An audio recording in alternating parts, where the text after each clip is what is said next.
Hi everyone, welcome back to another video from Crypto Basics.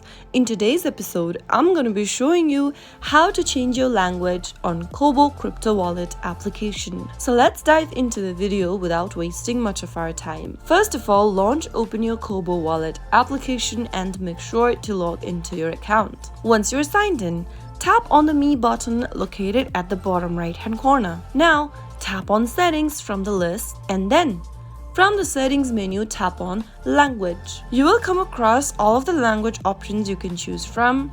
In my case, there's only 2 languages available.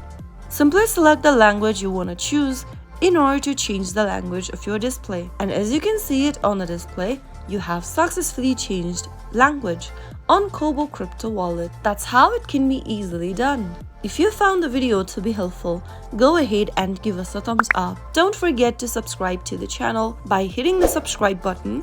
Also press on the bell icon so that you'll never miss another upcoming upload from us. I will see you again in the next video. Goodbye till then.